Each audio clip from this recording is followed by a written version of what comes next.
Good evening, everyone. Good morning.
Good evening, everyone. We're just waiting for the chairman to arrive so we can start the meeting.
Good evening, Mr. Chairman.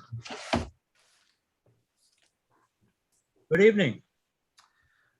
We are all set to start when you are, sir. Very good.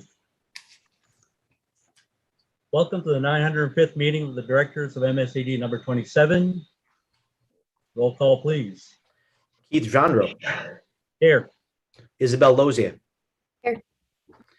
Abby Pooler. Here. Sarah Ashley. Here. Toby Jandro. Here. Leroy McKenzie. And Gary Sibley. We do have a quorum, Mr. Chairman.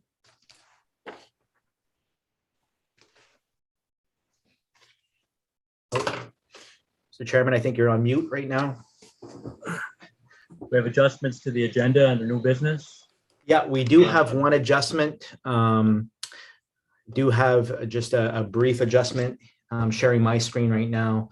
Under new business, new hires, we're going to add an item 3, VRMS CHS assistant theater coach. This was something that was added to the bargaining agreement this year.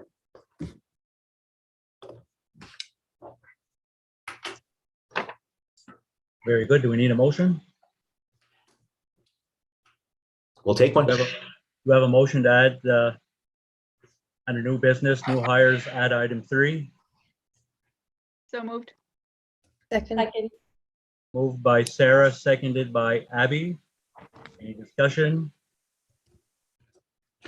We're gonna do a roll call vote. Toby? You're on mute. Approve. Sarah? Approve. Ms. Fuller? Approved. Ms. Lozier? Approved. Vote is unanimous. Moving on, period of public participation. Mr. Chairman, I'm monitoring the chat right now, and right now there are no comments in the chat. I can continue to monitor throughout the meeting and see if somebody wants to address the board, and then we can take it up at that time, but right now there is nothing. Do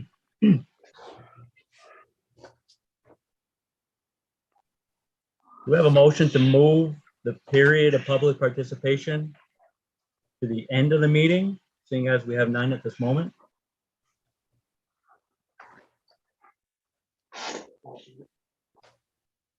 Somebody care to make that motion? All moved. I'll second it. Who made the motion?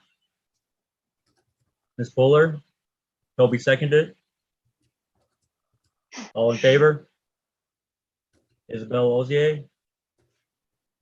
Approved. Ms. Fuller? Approved. Ms. Ashley? Yep. Mr. Jandro? Yes. Unanimous. Very good. We will move the period of public participation to the end of the meeting. Moving forward, approval of the meeting minutes of meeting 904 on December 8th. So moved. Second. Moved by Toby, seconded by Ms. Lozier. Any discussion? Very good. Ms. Lozier, in favor?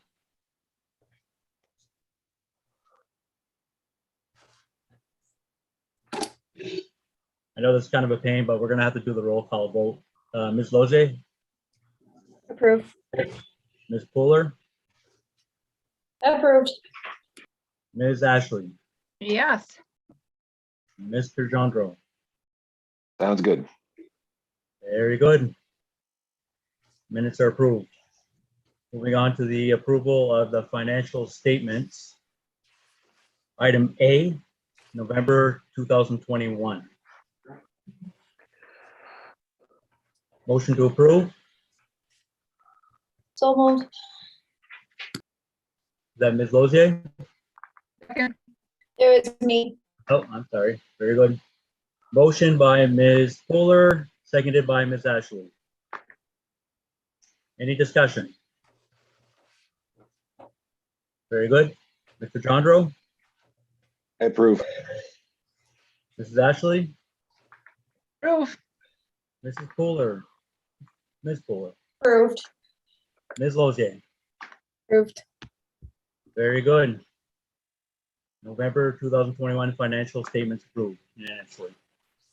Under item 5, D, 2020-2021 audit report. We have a motion to accept. We do have So Lucy moved. here who may want to just share a few items of information. Okay, Lucy, did you want to share anything? Yeah, I can. If you looked at the document that we emailed to you, on page 9, you'll see the unassigned balance that we carried forward, which was $938,148. We also carried forward a school lunch balance of about $44,000 and a continuing ed balance of $86,000. So those 3 items are $1,068,000. We used 880 of it as a carry forward to offset taxes in this year's budget. So we carried forward enough to what we had planned. And again, this year, it was a successful audit with no findings.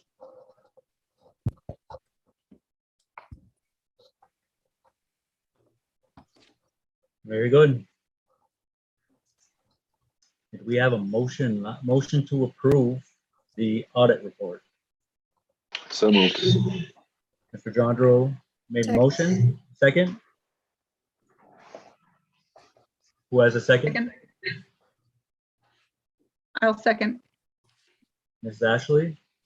Any further discussion? Any questions for Ms. Tabor? Seeing none? Mr. Jandro, how do you vote? Approve. Ms. Lozier?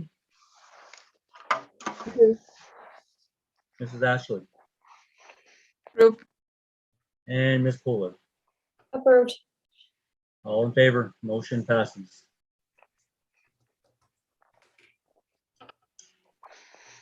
Okay, number 6, Superintendent. First thing I'm going to update you on is the most recent change to our standard operating procedure. I will share my screen. I'm not going to go over the entire document because a lot of it is similar to what we know to exist in the SOP. I did highlight a couple of things that were minor changes. Some were major, but some were minor.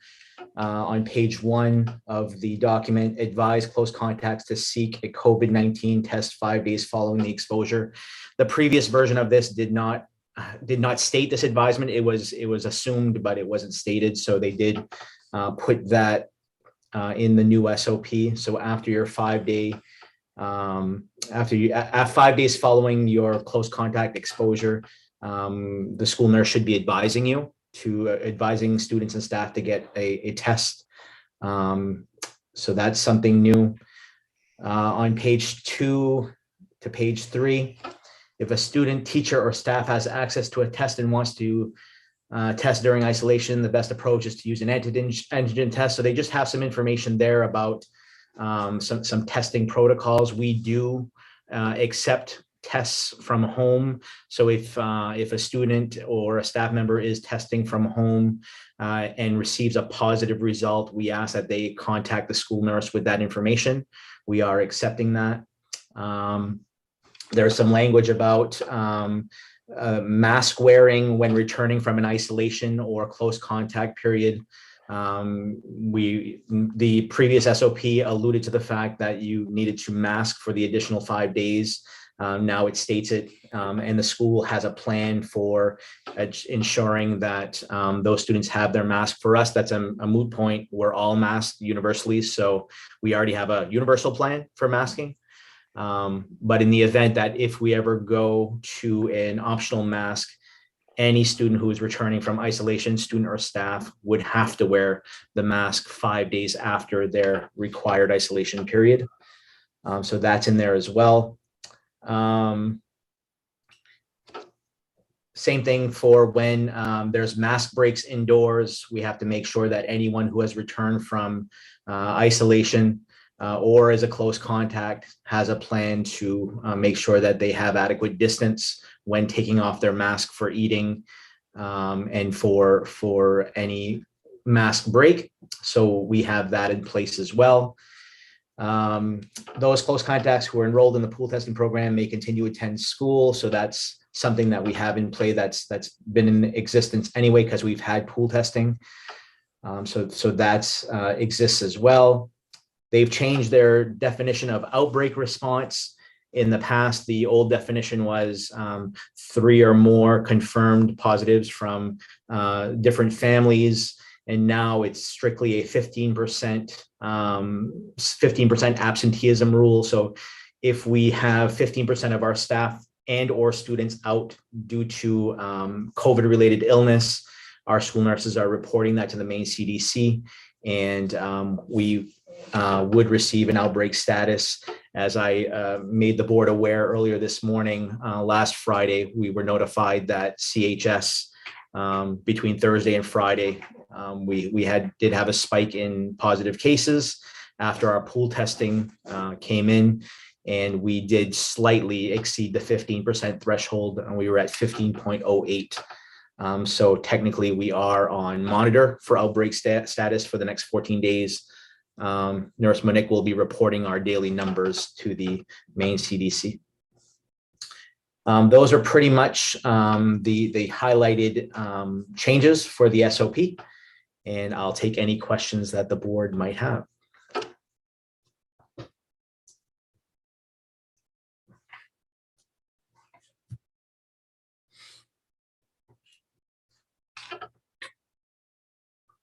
No questions? I can go on to the next agenda item, which is the OSHA rule. The OSHA rule, of course, was part of an announcement made by the Biden administration earlier this fall, trying to get those states who do follow the OSHA rule to have large employers enroll in serial COVID-19 testing. This went through the court process. They went through some different stays through the courts. It ended up in the Supreme Court. And then on January 13, the Supreme Court granted the request to stay OSHA's ability to implement, enforce ETS. So basically, because of that stay, the requirement is not going to be applied. So right now, because of that stay, we are not enacting what was described under the OSHA ETS rule to mandate COVID-19 vaccines or serial testing. Until that changes, we will wait and see whatever advice we get. We've been getting some regular updates from our legal counsel on this, so we feel that we're well versed on it, and we've been following it. Right now, because of the stay, as I said, there is no movement to move forward with that mandate. Any questions on that from the board?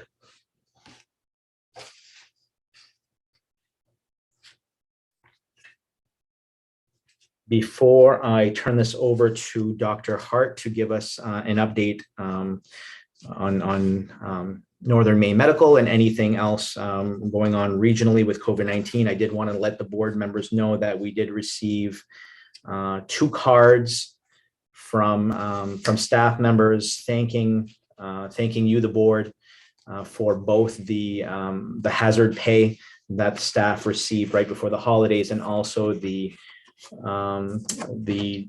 December 21 early release that you decided to change to a full workshop day. We had staff members that appreciated that and sent cards to the board on that note. So just wanted to let you all know. That being said, I will turn things over to Dr. Hart to give us an update from her.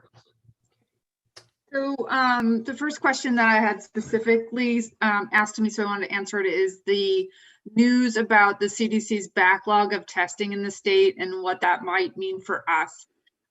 Nursing staff who's doing the pool testing for the schools does report that oftentimes there will be a delay, and specifically it's been as late as Friday on one occasion for them to get their pool testing results, in which case it's very difficult to scramble to get the antigen testing done. Other than that, it doesn't impact us locally as much because the hospital has, compared to our population we serve, a decent amount of PCR and antigen testing available. So talking to my colleagues downstate, they have to wait 5-9 days for any kind of test. And it's difficult to obtain, and here I have not heard of major issues obtaining a test when needed. So it hasn't impacted us greatly. If it impacts us at all, it would be those pool testing that the nurses are doing. In terms of what's going on at the hospital, most of what we're impacted now with COVID is the large amount of volume of COVID downstate. which limits our ability to transfer patients to tertiary care facilities when they need a higher level of care. So right now, a third of the patients currently in Maine Medical Center, or sorry, in Northern Maine, admitted, they admitted on the adult side, not the OB side. A third of them are awaiting transfer. And it's been as bad as somebody being admitted and waiting 9 days for a transfer for surgery that they needed elsewhere. We had a young person who had a decent sized heart attack who waited 3 days for a transfer. So those are the biggest impacts that we're seeing medically. And then staffing has been an issue with the number of staff that have been out. So last week we had to decrease the amount of elective surgeries. We did not have to cancel all of them, but we had to delay some. And we're kind of, we've had to scramble sometimes to find adequate staff. So the reason we decreased the elective surgeries is to pull those nurses to help on the floors, for example. And we were concerned it would keep ramping up, but it seems to be steady state. So we get people back from quarantine at about the same rate that they're going out, at least for now. In terms of something that has been a big question from the nursing staff and from parents and our patients over the last few weeks since the change in isolation guidelines came out is what to do about our athletes. So because of the guidance for athletes changing after the isolation guidelines changed, that's been a source of confusion for many parents. If you guys have heard about that, I can explain a little bit more. Essentially, the kids with mild to asymptomatic COVID who in the past were not allowed to do their return to play protocol for 10 days, cardiology and the others around the state, the American Academy of Pediatrics, the main branch, wanted us to keep that until they heard from pediatric cardiology and sports medicine, etc. So the national AAP has not yet weighed in on this, to my knowledge, but we got word after like last Friday that, or Monique would know, like I'm getting my Fridays mixed up, honestly, that it's now 5 days. As long as they are cleared to return to school, they can return to play gradually as long as they wear their mask 100% of the time for that second 5 days or post-COVID time frame. So that's been a source of a lot of confusion and some angry parents. You guys, if you've heard about that, that's what happened. Right now, if the national AAP comes out with something different, we're going to change again, and I'm just waiting for that to happen. Hopefully they won't. In terms of affecting kids, we haven't seen any transfers that I'm aware of for kids with COVID, but we have had, I've had an 18-year-old in my practice with long COVID, probably can't go back to college this semester. And at Fish River, there's been a 13-year-old, 15-year-old that have long COVID symptoms, enough to come see us. So it's not as much as the adults, which is good, but it's still there, especially for the older kids. The younger kids tend to be better. Thank you, Dr. Hart. Any questions from the board for Dr. Hart?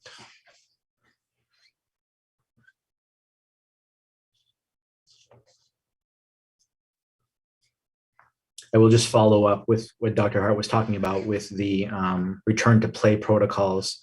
Several of the parents were looking towards looking for some kind of written guidance on this, and it's not in the SOP, and it's not it's not somewhere where you can easily point to.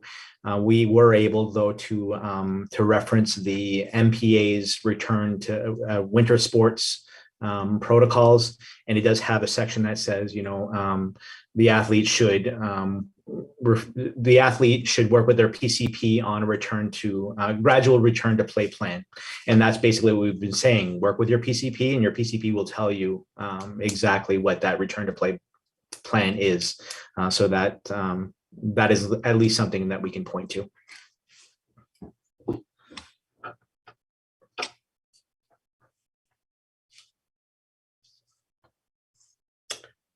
Final thing under superintendent is the administrator's reports. And you should have a report from Mr. Doucette, Mr. Anderson, and AnnMarie as well. So if you have any questions, they are in the Zoom room, and you can feel free to ask them any questions about that.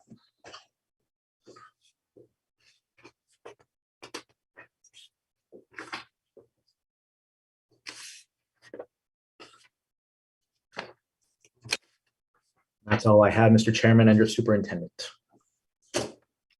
Thank you. Item 7, committee reports. A, policy committee. So the Item first, I. the first one we have is the second read of policy BHC, board relationships and communication with staff. And that is something I can put on my screen as well. And I did also share with the board the section from the Maine School Management Association, section 9, board relationships with staff. Essentially, the policy here shadows what the MSSA handbook says with regards to the appropriate chain of command, if you will, or the flow of communication, not only on the relationship front from, the board and superintendent relationships, board and principal, board teachers and school employees, but also, how to communicate with staff and essentially, utilizing that chain of command when discussing with staff, discussing those things with staff. So this is a second read. I don't know if the board wants to discuss further. I'll open it up to the board. I take issue only because this came to us because of 20 MRSA section 1001 subsection 21, which you shared with us last meeting, Ben. Yeah. Which was I'll just read it because I don't think it's in this month's materials, but basically, communication with school employees and the public. The school board shall regularly communicate with school employees and the school board's school administrative unit and members of the public who reside within the boundaries of the school administrative unit. The legislature has come down and said that.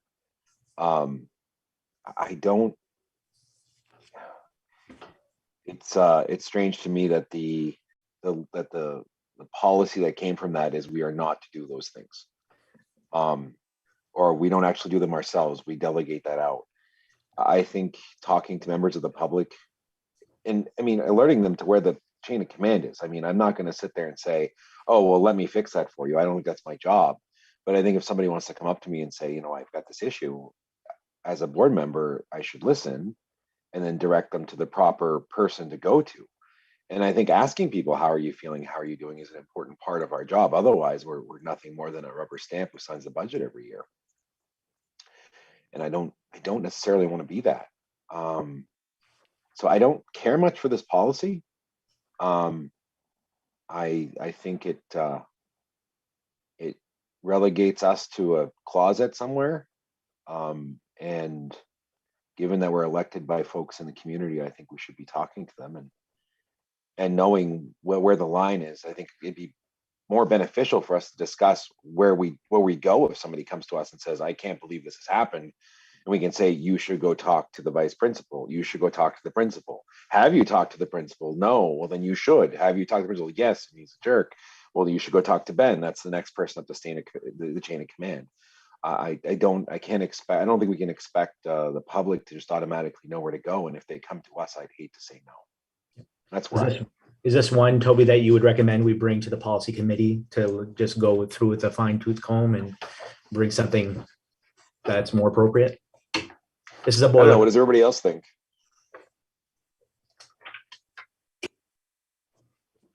I think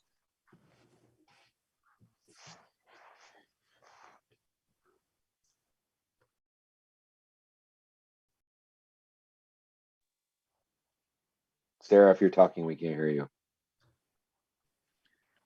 all I said was that I think that makes sense for it to go to the policy committee to look at.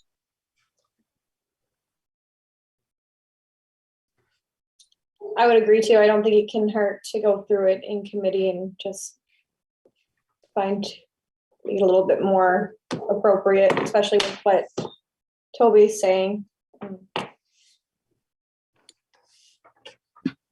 I agree with that.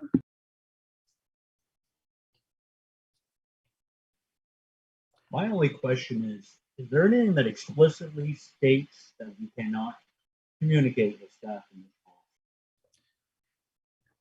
It doesn't state that you cannot, it just kind of outlines the appropriate way to do so. And I think, forgive me for probably misinterpreting this, but I think this has to do a lot with how accessible board members are nowadays with social media, with all the different ways that folks can communicate with you. It's not, digging up your name in a phone book and trying to call you anymore. It's, what's your Snapchat? What's your Facebook chat? So you're easily accessible. And I think, we've seen some glimmers of this recently where some staff will send messages to some of you, but not all of you, in an effort to kind of get the opinion of those they believe sway one way or the other.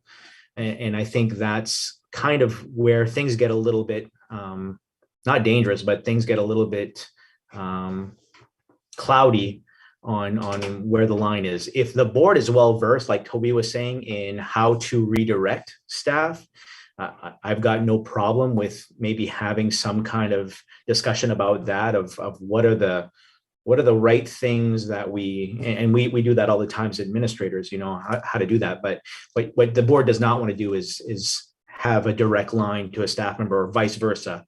And that could be problematic. So for what it's worth.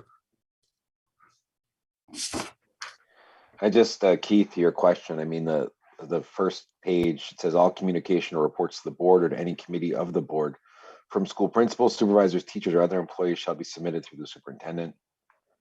And if you go down to board and teachers and other school employees,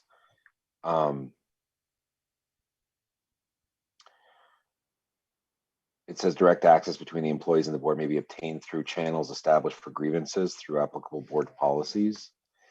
And then at the last one, it says communication with staff are the responsibility of the board as a whole. Individual board members should refrain from initiating communications or conversation with staff members on their own. I mean, that's short of an absolute prohibition. I've gone up to staff and said, how are things feeling? Because I really just want to know. And I would hate to feel like that's some sort of violation of policy, especially given that the legislation was so exactly the opposite of what this policy says. But we can send it back to committee. I'm fine with that. I think that might be, we can find an appropriate balance here, because I think this is way too far in one direction. Yeah, and that will give Much too me prohibitive. time to maybe look at some other examples that maybe other school districts have adopted. Maybe there's something out there. This is just a boilerplate. I agree. Let's send it back to committee. Done.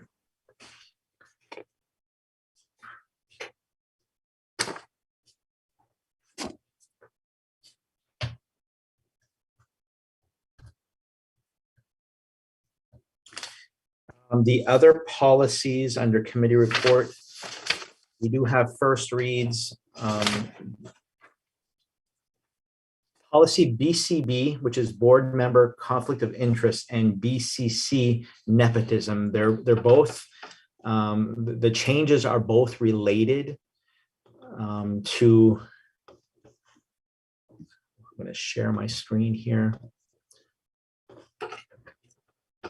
To a change in the law. This is prohibited appointments and employment, section 1002.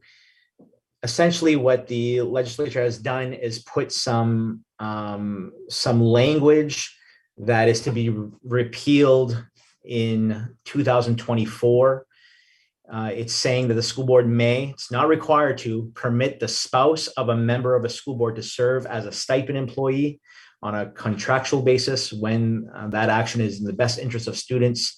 So essentially, because of the shortage of volunteers and stipend position individuals, this gives a grace period until July 1st, 2024, where we could allow for the spouse of a staff member to be a stipend employee and also a volunteer, as long as they're not directly reporting to an administrator in charge, is basically how it's worded. So in the proposed policies, for example, proposed policy BCB, I included some optional language to meet the intent of the law. If you so choose to adopt that, we can have that language that will allow us to hire one of your spouses as a stipend individual or a volunteer without being in a conflict of interest. And also with the nepotism policy, that same or very similar language is also optional and would allow for that as well. You currently have a policy BCB in place. So this one would replace your current board member conflict of interest. You do not have a nepotism policy in place, but it essentially, it outlines the same information. So this is just a first read. It's food for thought. You can adopt that optional language or not, but because of the change in law, it is recommended we update those policies. Discussion?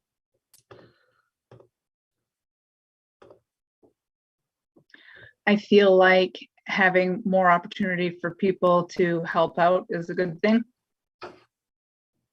Not a bad thing.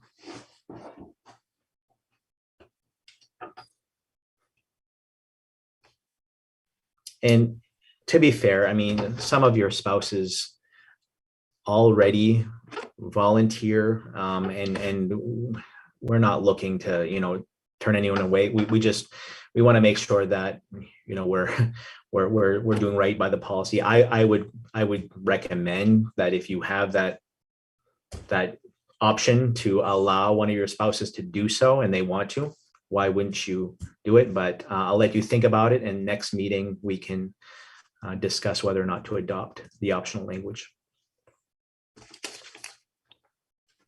Yeah, I see no reason not to. I mean, we're short as it is, and I think by virtue of our significant others being involved in our lives, because we're on the board, they kind of are probably more aware of the needs of the school than most of the public are. So I agree. Any other discussion, board members? The last, go ahead, Keith. Well, I'm a little bit apprehensive. I mean, I understand we need everybody we can to help out and volunteer and fill in as needed, but I think we need to set some sort of terms or some sort of, we need to put something in place to where whoever we do bring in understands where the line is and how there can be interference of conflict of interest on our part. So how we go about that, I leave that up to you, Ben, to decide as far as hiring on an individual on a stipend basis. So that's where I stand. And the sample policy does have some language about ensuring that the volunteer or the stipend person is not reporting directly to an administrator. I think that's the check and balance right there. Once they're reporting directly to an administrator, then they have access to administration in a way that may be a conflict of interest. So being a volunteer that does not report, so not being the chair of this or the head of this organization, I think would be the right way to go about it. Sounds good. The last policy I have for you as a first read has come about because of our recent food service. We had not an investigation, but an annual review or a regular review of the food service nutrition program. The report coming back from that review was stellar. Melanie has done a great job in making sure that our food service program is running to the letter of the law. They did notice, though, that our student wellness policy was last updated on May 7, 2018, and it does call for this to be reviewed every 3 years. So we're a little bit behind on the review. I did an overwrite on the copy you have of our current policy. They just seem to move things from one place to another. So not huge changes, but they do require that we do have that review and update that in our policy. And they're asking that we have that in place as part of the review process by June 30. So I'll let you take a look at that first read. It does talk about a wellness committee that a board member should be a part of. That was not part of the original policy, so that might be something that we need to add to our list of committees. Having a board member on the wellness committee, typically meet once a year to go over this policy and the procedures we have in school. So we can discuss that later once the policy is adopted, but no huge changes in that.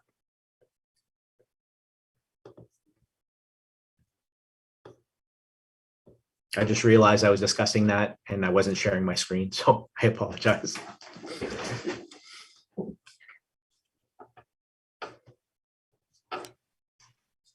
Any questions for Ben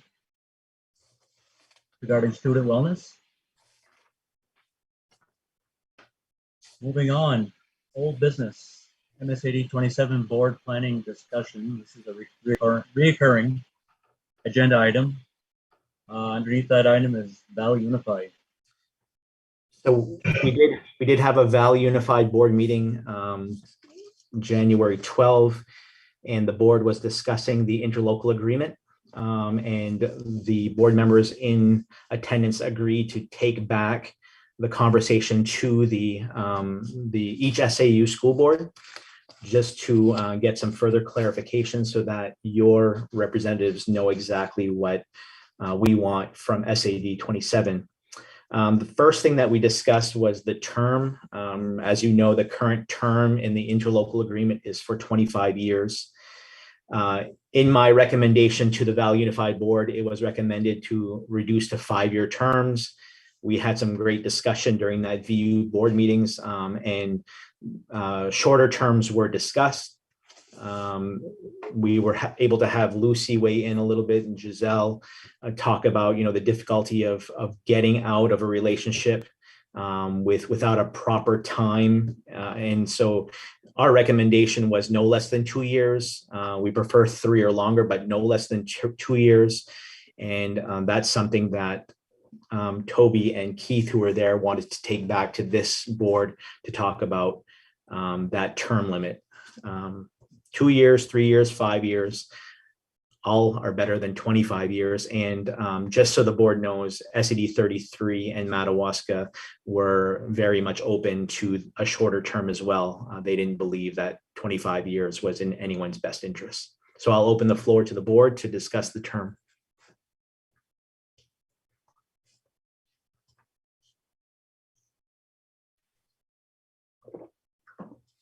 Just to follow up on what Ben said, our partners in Valley Unified were very open-minded and flexible, I would think, as far as the term and readjusting the term and makeup of the board as well. Something else we need to bring up. I didn't see, I don't know, Toby, maybe you can correct me on this, but we didn't necessarily nail down a set term. I think 3 years is fair, considering the administration's request. I think that gives everybody plenty of time. And if we were to exit the current agreement after 3 years, there would be no reason why we couldn't work out some arrangement to where we still provide some services, as we have other districts in the past, or other school entities, other school units outside of our district. So, Toby, if you want to just add to that, I think personally 3 years is a good term to shoot for, and I think our other parties in the Valley Unified would also agree.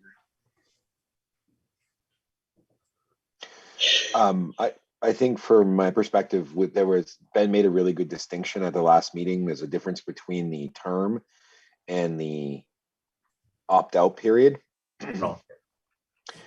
And not because prior to it was there was always the opt-out, but it was so difficult that unless everybody agreed, nobody could get out. So we ended up kind of talking about both and conflating them, I think, quite a bit in the meeting. I didn't walk away feeling clear that everybody was necessarily on the same page with this stuff. They were all the same direction. But some of the discussion we had was kind of isolating that which could be separated out from that which would be more difficult. And we talked to Lucy about that, and Giselle, just, what are the contracts we have that's 2 or 3 years? What are the contracts we have that renew every year? And I think with an eye to that, and if, I guess from my perspective, I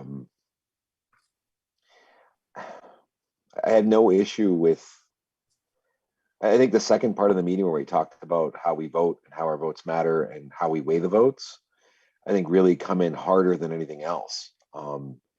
Because ultimately it may be that we want to share services through Valley Unified, maybe not as many, but there may be some that we want to keep. There are some that were highlighted that we get funding from the state to do, and those I think we'd be foolish not to continue to use. But the ones that we're doing because we want to, we may want to exercise a little more autonomy. So to a hard and fast date, I think I'm more inclined to go with 2 with an asterisk, saying that if we need a third year to extract, if a party needs a third year to extract itself from a particular piece, then they either pay for it or they take that year. I mean, I guess there's multiple ways we can do that. I think the sooner everybody feels like they can come and go as they please, the more inclined everyone is to work together. I have to say that was the best meeting we'd had in a long time. Valley Unified, I felt like I was working with people who were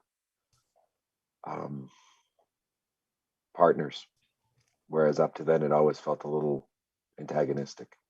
That's because you compared yourself to a cat in a box, and it opened up everyone's mind. That was the best metaphor I've ever come up with in my life. So, and I think it was apt. So I think, it felt better. And I felt like at the beginnings of when we were doing Valley Unified, where maybe we could figure something out for the first time in a long time. And I'll say that I'm generally not an optimist, but I walked out of that meeting feeling much more like I was heard and was much more open to listening than I have been in the past. So for what it's worth.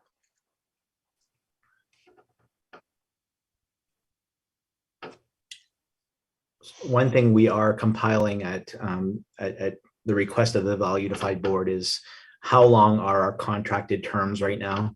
So our contracted positions, our software licenses. So that's something that we're going to be presenting to the Valley Unified Board when we meet again, just so that they have an understanding of how hard it is to sever ties when all of these things have been merged. So just so you have that information.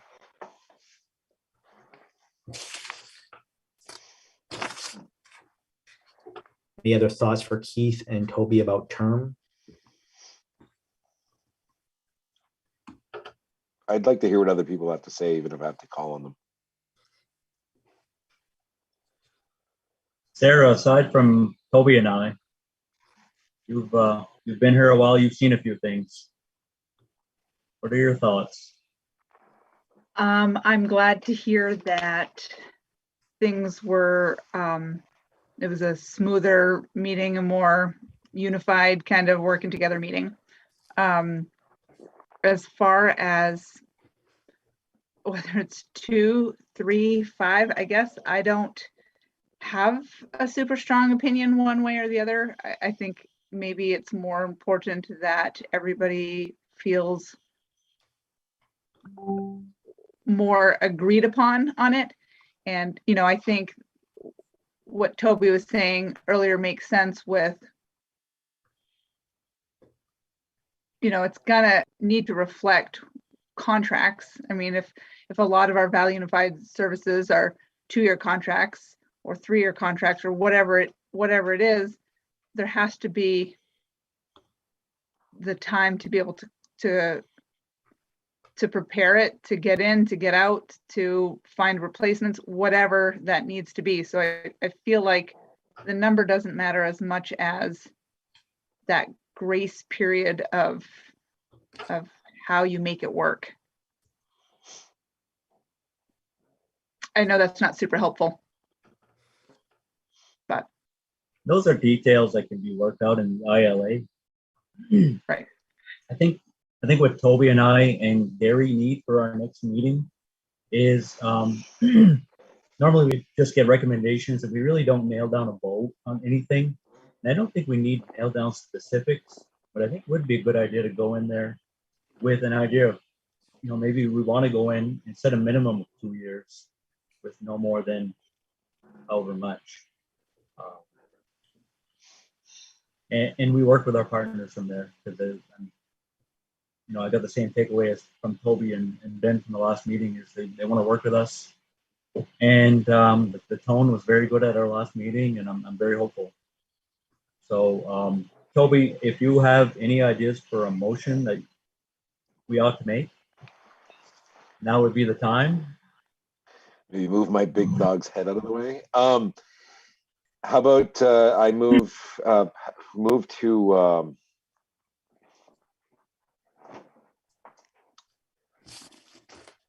approve a reduction in the period from the current amount to somewhere between 2 and 3 years. Do we have a second? I'll second. Ms. Fuller, second. Toby made the motion. Any discussion? Ms. Lozier, we haven't heard from you. Any thoughts on this process? I think what you guys all said is good. I mean, like Sarah said, it's important to have that grace period where you can have that decision. As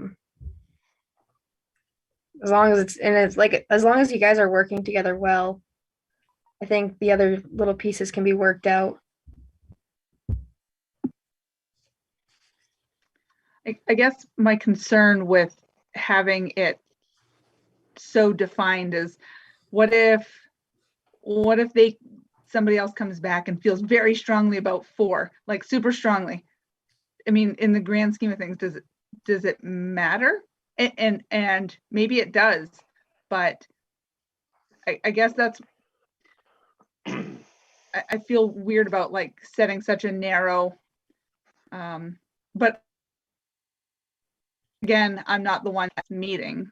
So I feel I don't want to pigeon you guys into something so small that we create animosity by negotiating something.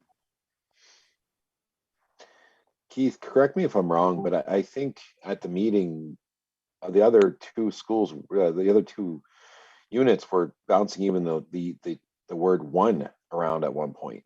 I mean, it wasn't, nobody was like really excited about a long-term commitment. I think what reeled us in was Lucy and Giselle. I think the various other entities were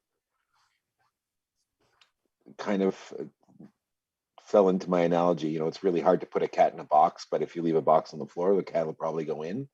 And that maybe we'd all cooperate better if we could just go into the box instead of being put into the box. I think that was the idea. So, you know, 1 year, and we go at it, that was actually bounced around at one point, not just by me, but it was echoed by somebody from Frenchman, and somebody from Madawaska. So I don't know, Sarah, if that's a concern that I don't know how concerned I am with that. But I'll leave it to Keith to see what his thoughts are. Okay, so I guess that's then the point is I don't want to make the box too small, right? But by making it such a tight fit. I know cats are pretty incredible though. Well, I guess I would say if I just don't understand, I guess I don't understand. Do we want to just make it 1 to 4 years? No. Well, first of all, we have a motion on the floor, so let's get through this motion. And I actually, the only thing I want to add to this, and the reason why I was personally apprehensive going down to 1, is just because of the initial recommendation of this certainty that may be needed for certain people, and knowing that what's going to be in place is going to be in place for a set amount of time. I don't think 2 to 3 years is reasonable. And I didn't walk away from a Valley Unified meeting thinking that our partners were dead set on 1 year agreements either. I just think when you're only planning 1 year at a time, and when you're battling 1 budget season at a time, we need some certainty when planning for the future. That's where I'm really apprehensive about going down to just 1 year, even though, yes, can bill other parties for services provided if they so desire to continue. But I really think we ought to go no less than 2 years. That's my thought. Anybody else have anything to add? I don't know if it's helpful for me to just kind of, Toby mentioned it earlier. We have to really separate what term means versus what withdrawal means, right? So for me, and maybe that's something we're going to have to define in the ILA, term means this is the term we agree to share these services. So we have these slate of services. We agree to share these services for 2 years or 3 years, whatever you decide. That means you're not going to dismantle those services in that term until we revisit it again, until the next term. Withdrawal is a whole other conversation. It's we want to get out, and that I think has its own complexities. So when we talk about term, we're just talking about these are our services. We agree to share these for X amount of years, if that's helpful. I think so, and I think Lucy at our Valley Unified meeting, or was it Giselle, offered up a couple of examples of, I believe maybe it was our school that we share with our partners, and a few other items which are multi-year contracts with the service provider. Either one of you could maybe just give us a brief example. One was cyber technologies. There's several that are in the same boat. We have the financial system, we have the time clock system, we have the curriculum piece. We have the Power School, which is the student database. Those items took more than 1 year. Some are 2.5, 3 years before we were able to combine them successfully. And we're still tweaking how best they work. So to turn around and dismantle even as simple as just a shared service that one district may no longer want is a really tremendous amount of work. And what we want to ensure as we're doing this is that we leave the 3 districts in a really good position that they can take on and move forward without having difficulties and no longer having the support from the staff. Some of the services, if we have to turn around and hire a new personnel to take over that task in the new in one of the districts or 2 of the districts, would require advertising, filling the position, and training while we're still flying the plane. So if we were able to do it and just, you know, you do it, you take a month, you do it, you turn around and you're good to go. That's not the case. We're still doing our everyday tasks and having to train someone to make sure that they're able to take over. A lot of these shared services came about because we're short-staffed. To think that we'll be able to fill them easily, I think is the difficulty that we're having to plan ahead.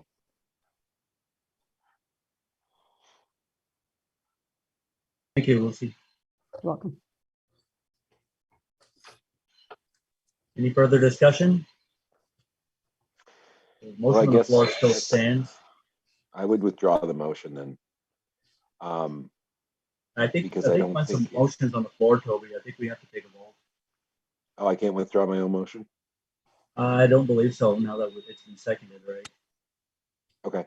I guess my only thing I would say is perhaps we go in with an idea, and as much as I don't like it, just see what we get back from the administration on these contracts. Because I feel like, because one of the problems we're going to have is I doubt these are all going to line up exactly on the same year, right? I mean, there's multiple contracts running in multiple directions. And maybe it's just something we go back to Valley Unified with and kind of explore with the rest of our Valley Unified folks and see what we can agree to there. Maybe we don't want to be hemmed in at all.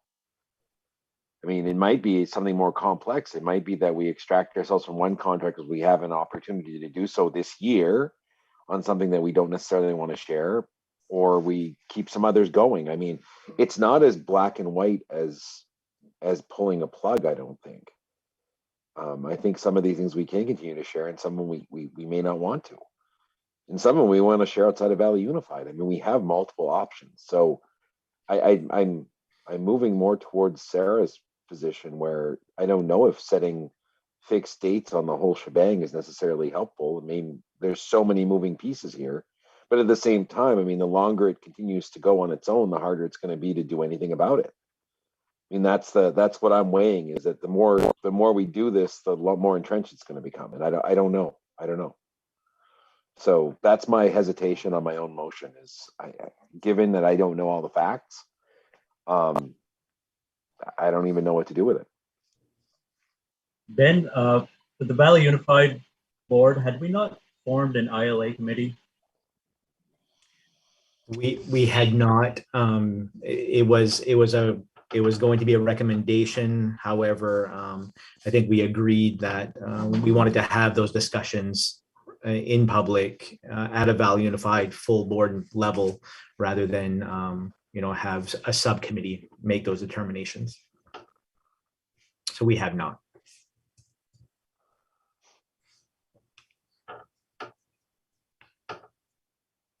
Keith, do you think 9 people are too many to have that discussion with?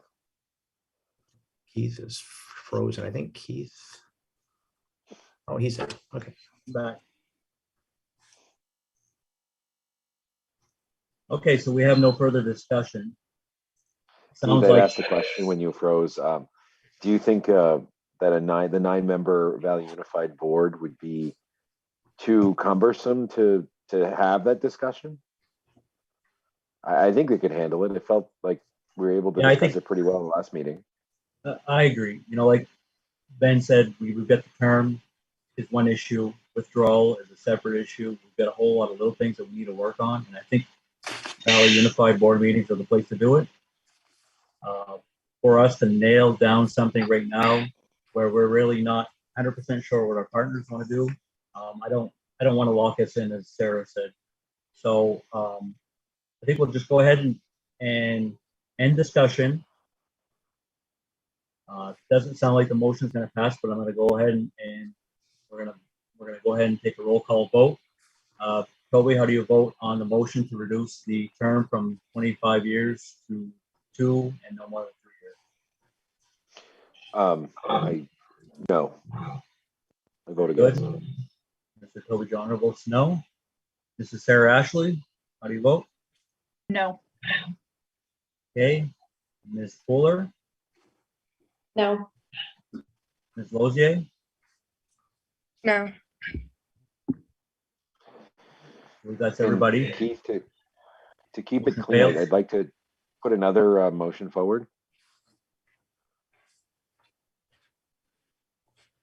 Okay, what if would I that be? may. Just the board agrees that reducing the term is something that would benefit us, period.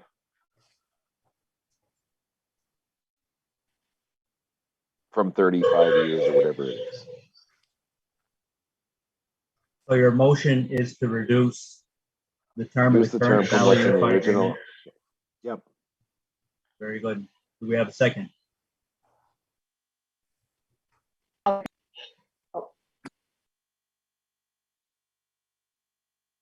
Sarah has a second on that motion.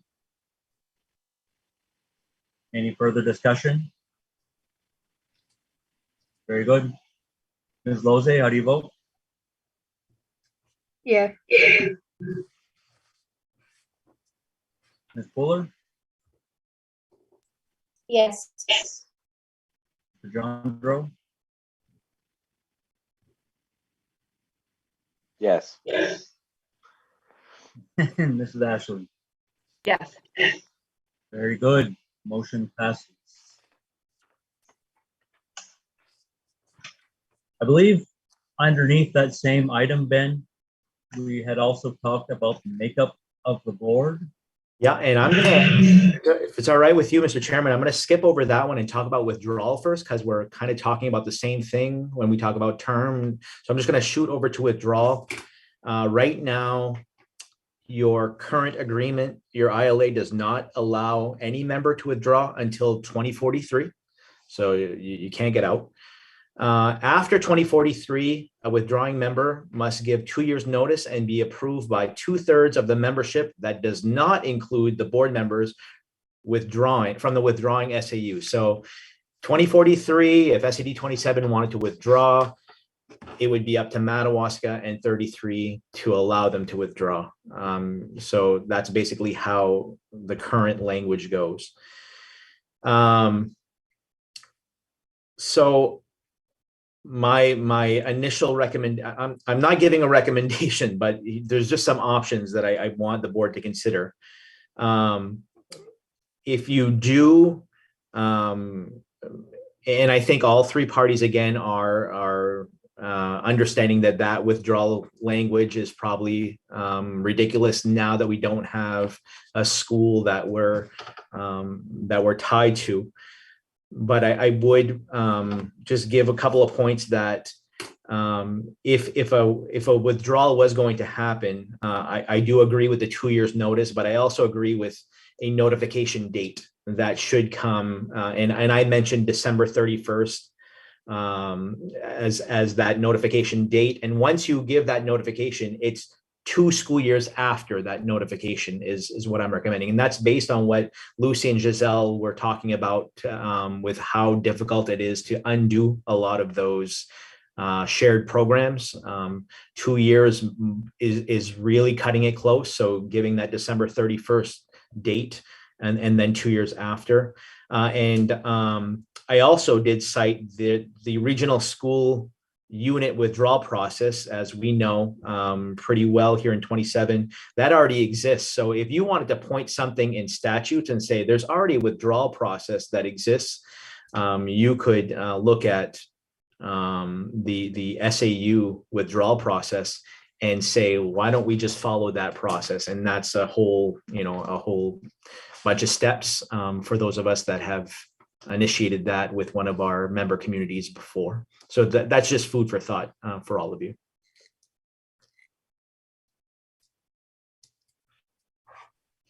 Ben, if we were to follow the statute recommendations for withdrawal, if this were an RSU, would that not require us to form a withdrawal committee? Correct. Or would that be just the withdrawing community? If we were to shadow that withdrawal process, we'd have to form a withdrawal committee. It wouldn't necessarily fit exactly the RSU language in the law, because that says a municipality withdrawing, but we would have to do an SAU withdrawing. So we'd have to modify it a little bit to meet our needs. We wouldn't fit in the law, but we could essentially shadow it. I would just say that for me, it makes more sense just to have, I think the December 31st deadline makes sense because it gives everybody the warning. And I think just a 2 years notice to the other members. It keeps us all honest, and I think it keeps us working together. Because if somebody's feeling like they're being shut out, they can say, you know what, we're out of here. And then we can have discussions about what we need to do to make it better. Yeah. And part of the problem is the way we get things set up is nobody can leave. So if somebody's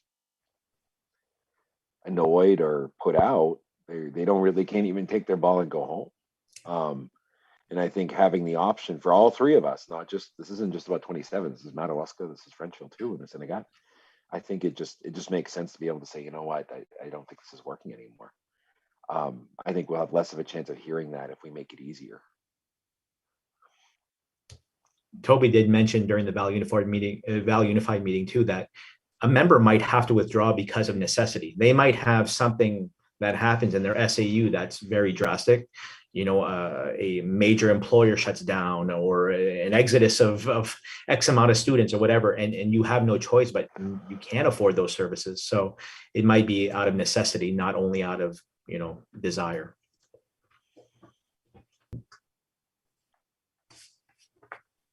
Okay, before we get into any further discussion, does somebody want to make a motion?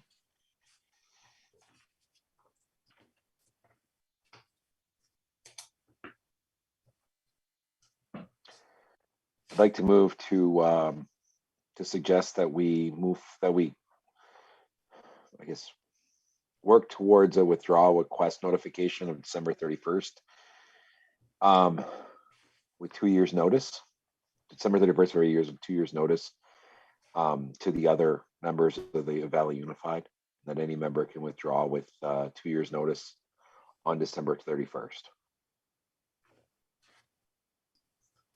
Second.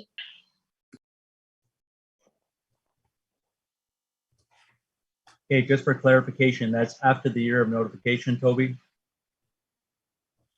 2 years after the year of notification, yes. So I think it would be 2.5 years. Okay. Am I understanding that correctly, Ben? That's correct. Okay. Toby made the motion, Ms. Fuller seconded. Any discussion?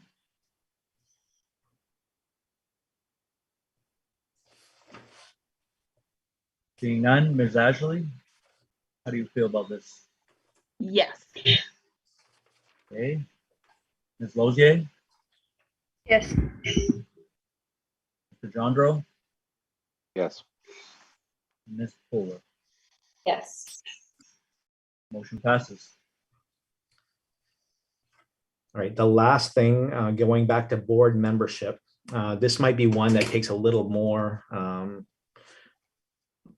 negotiation, if you will. We did discuss a couple of options with the Val Unified Board. And my recommendation was to move to a membership that matches your cost sharing. So SAD 27 has essentially 50% of the cost share. They should have 50% of the board membership, so on and so forth. Option one presented was a 10-member board, 5 from SAD 27, 5 being the 50%, 3 from Madawaska, representing 30%, and 2 from SAD 33, representing their 20%. The discussion about that was that we are a 7-member board here at SAD 27. Having 5 appointed members is essentially almost all of the board. So that could be problematic. Option 2 was to reduce that, to cut that in half.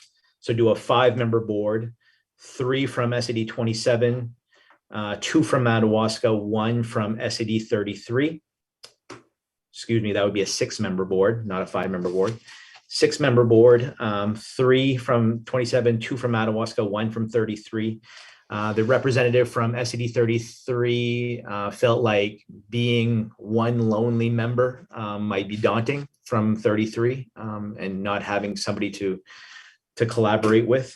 So that was a concern about that. And then the final option was to either remain a 9-member board or some other membership board, but have weighted votes. And this is actually something that exists with some RSUs. They have weighted votes. So you just have to do the math with each vote. If you were to remain a 9-member board, and SAD 27 has 50% of the cost share, their 3 votes should equal 50% of the total votes. So each vote would be like a 16.66% weight on the vote.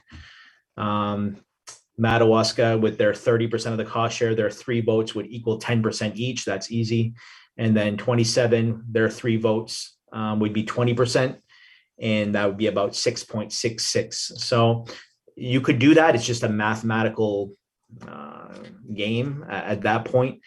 And obviously, when developing the ILA, whenever the Valley Unified Board comes up to an agreement with what they like in the ILA, we would have to work with our legal team to figure out, all right, what constitutes a supermajority vote on certain things and what's a regular vote. I think that's something that's going to have to be ironed out.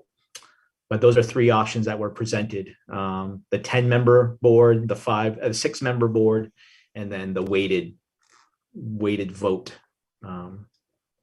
situation. So I'll open that up for discussion.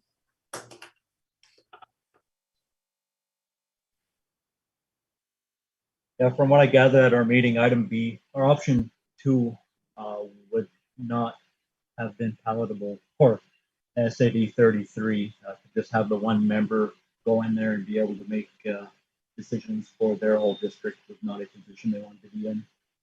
So, and for us, I mean, I can only speak for myself, where I don't think having 5 of our SAD 27 board members show up to these Valley Unified meetings, I think that's a little bit much. I don't know how anybody else feels about that, but personally, I think option 3 is probably our best option. With the weighted votes, we stay with the same amount of members on that board as we've had all along. I would support option 3. I would agree. I think that it just makes the most sense to have weighted votes rather than have one district with 1 member and the other district with 5 of us.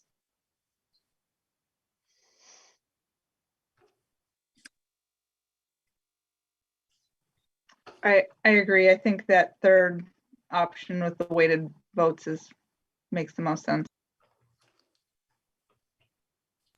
Plus, math is fun. I agree after the math is fun part, but the third option is probably the best one, in my opinion.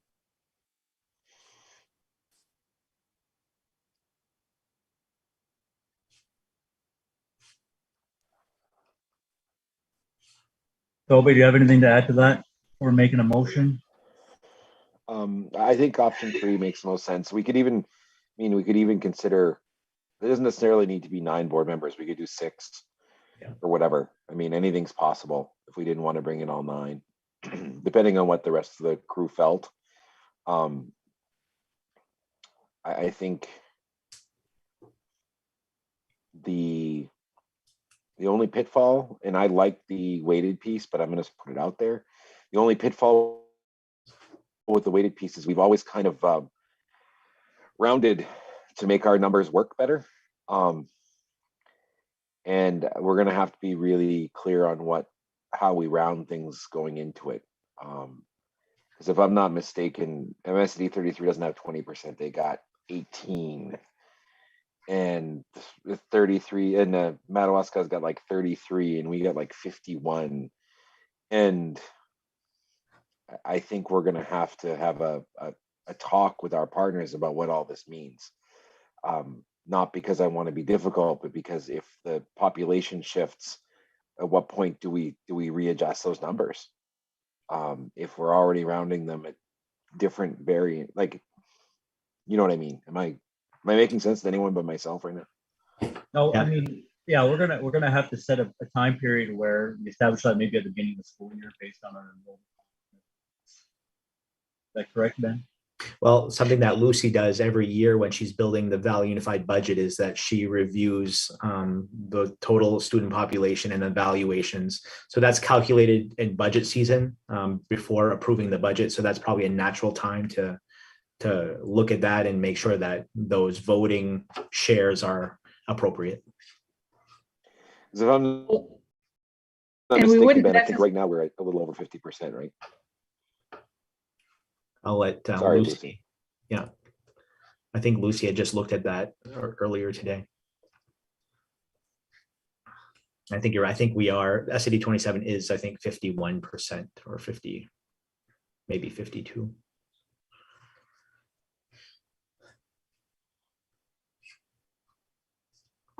A really good Zoom host would have Jeopardy theme music right now. While Lucy or whoever's looking for something, I do know that the statutes do contain language for reapportionment for RSUs, for example, or SADs or what have you. And there's probably, I haven't had a chance to look at it real quick, but there's probably guidelines on how often you can do it and how you can do it.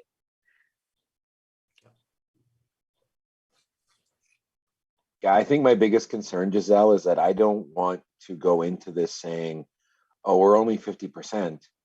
And then I don't want it to look like we're playing games. Yeah. And we turn out to be 52%, and I don't want to be that way. I want to be, Yeah. I want to cooperate, not fight. Yeah. So that's all. I agree with you, Toby, and I don't know if it's based on the decade-long census that, however that's decided. I guess it's critical how it is set up in the beginning. Also, don't forget that in the ILA, there's already a clause that says if one community, if their evaluation or student count or something changes the formula by 8%, there's language there that would have to match whatever changes you guys make. There's a safety net there. Right, the safety. I think we're going to be, and then we talked about the 7/9 release valve too. So we've got all sorts of nice little analogies kicking around. Yeah. And the calculation for the Valley Unified budget, half of it is based on attending pupils. And I get the numbers from the October 1st count of the previous fall. And the other 50% is based on percent evaluation. So for the 22-23 budget year, SAD 27 has 50.7%. SAD 33 is 15.74. And Madawaska is 33.56.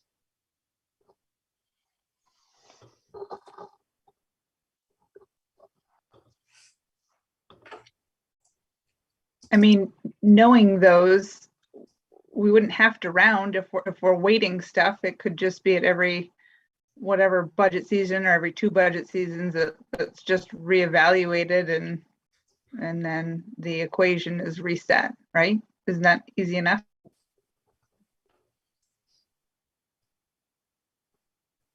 If you like math. It's easy enough. I just wanted to make sure that we were clear about this up front. This is going to be part of the discussion because I don't want it to be something I don't want it to look like a bait and switch, Sarah. That's all. That's the only reason I raised it.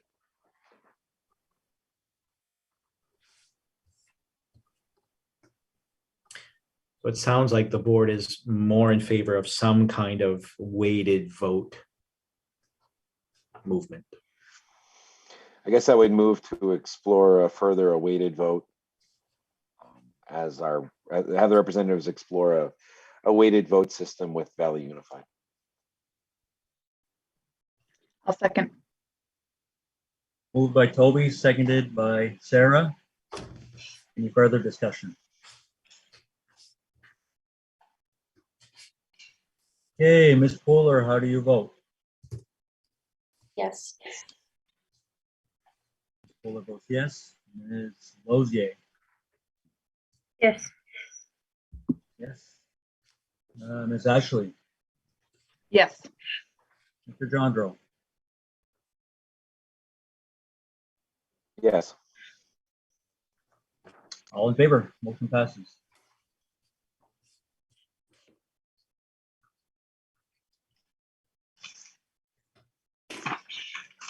when I meet with 33 in Madawaska, I'll have these same suggestions and summaries, essentially copy paste so that they're getting the same information and weighing in the same way that you all did.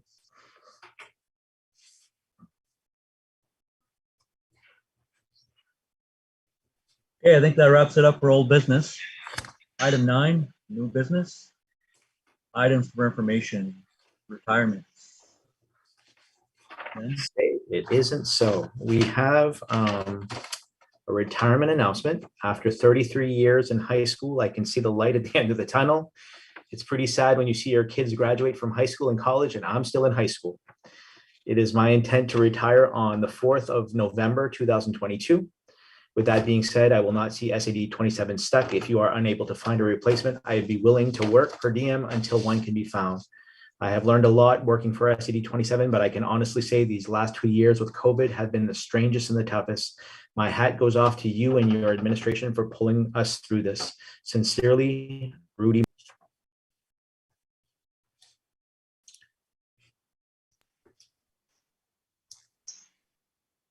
I would need a motion. I think whenever we think SAD 27, we think of Rudy Martin sometimes, a lot of times. He's there for everything. He's there for our budget meetings. He's there sometimes for after school events, extracurricular events. He's been there since I was in high school. When was his start date, Ben?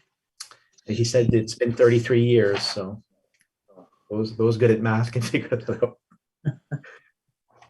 89. Sounds about right. Definitely going to be a huge loss. Yeah. If we don't make the motion, does he have to stay? I think so. I'll make the motion. I'll second. Any further discussion? Ms. Poehler, how do you vote? Yes. Ms. Lozier?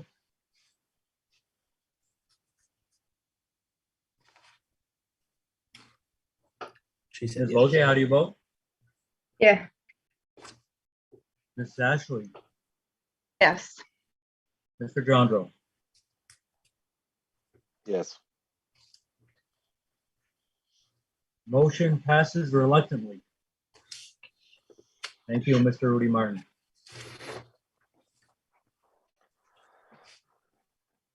On to resignation.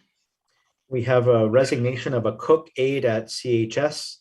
To whom it may concern, please accept this letter as my formal resignation from my position as assistant cook at Fort Kent Community High School, effective December 22, 2021. I appreciate the opportunities you have offered me to grow both professionally and personally. Please let me know how I can be of help during the transition period. And this is from Lisa Terrio.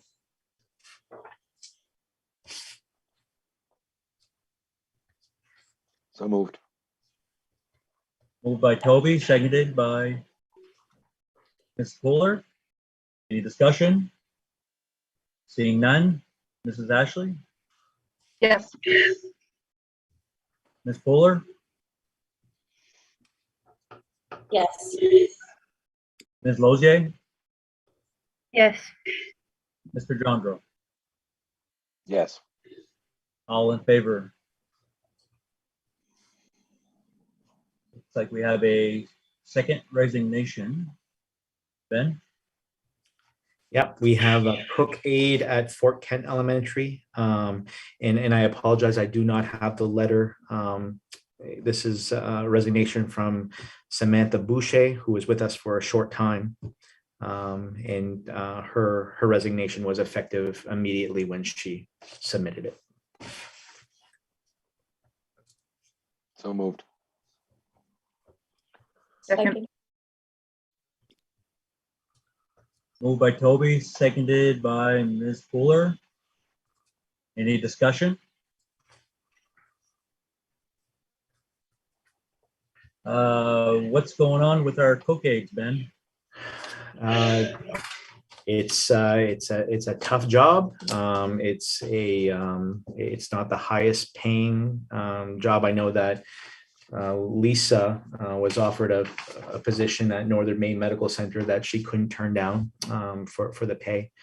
And although we've done pretty well in the last negotiations to raise those, it's tough with those wages. It just is.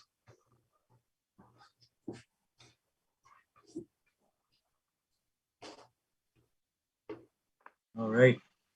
Very good.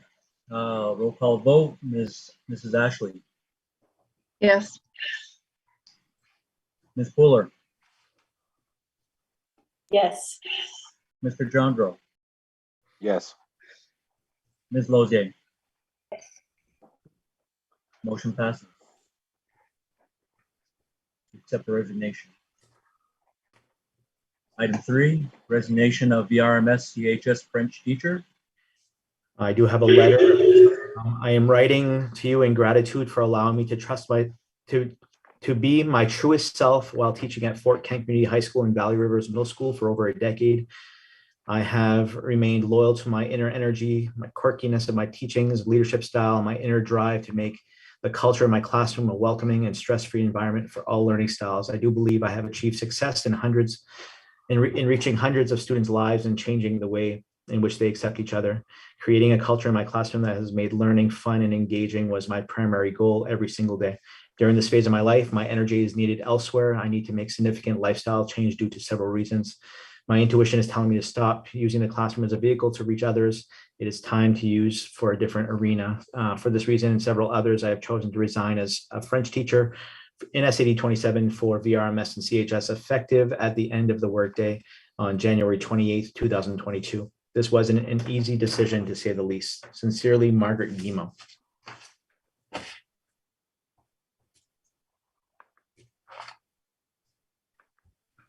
We have a motion to accept Ms. Guimau's resignation. So moved. Second. Seconded by Isabel, moved by Sarah, seconded by Sarah. Any discussion? Mr. Jandro, how do you vote? Approve. Mrs. Ashley, Yes. Ms. Lozier, Yes. Ms. Fuller, Yes. motion passes. Transfers. We have one transfer to report on, Ben.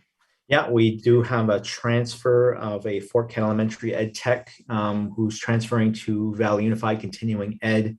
This is Selena McBriarty, and she'll be working as, or she has been working as an early childhood aide at the Chippy Center. So just wanted to notify the board that we did have that transfer.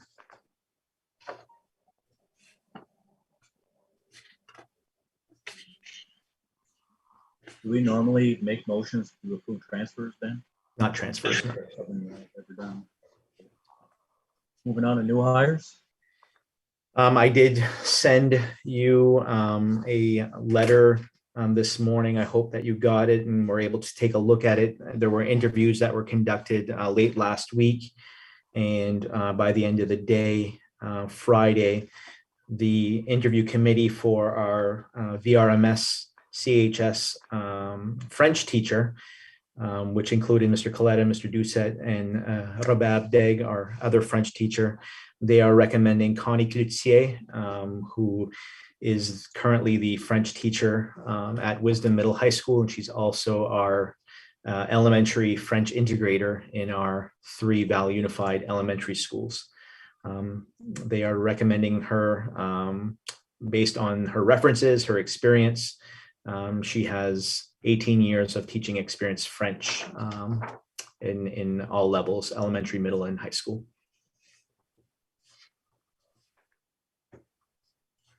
We have a motion. So moved. Moved by Sarah, Second. second by Abby. Any discussion? Ms. Lozier, how do you vote? Yes. Mr. Jandro, Approve. Mrs. Ashley, Yes. and Ms. Fuller. Yes. Motion passes.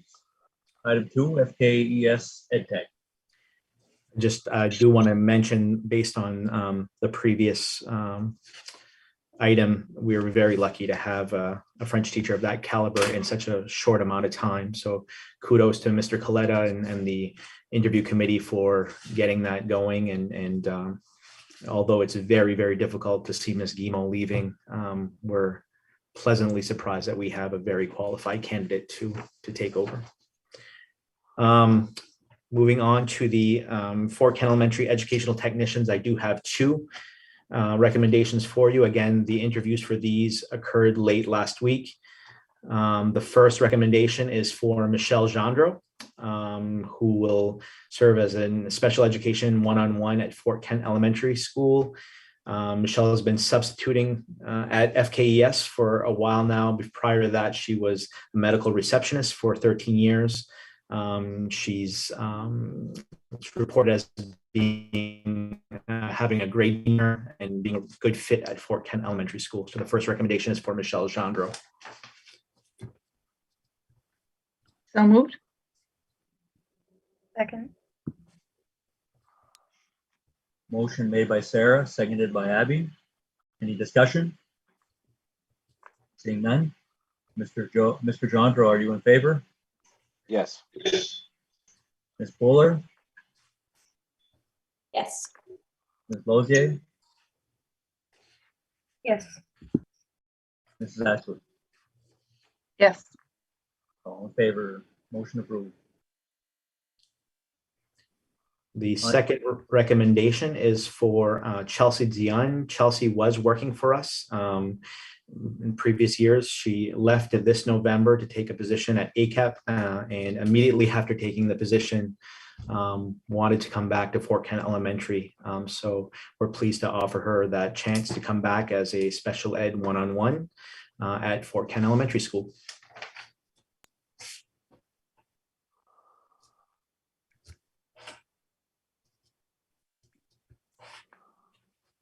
We have a motion to accept Ms. Dion as new hire EdTech one-on-one, special EdTech one-on-one. So moved. Moved by Ms. Fuller, Second. seconded by Ms. Ashley. Any discussion? Seeing none. Mr. Gendreau, are you in favor? I am. Ms. Fuller, Yes.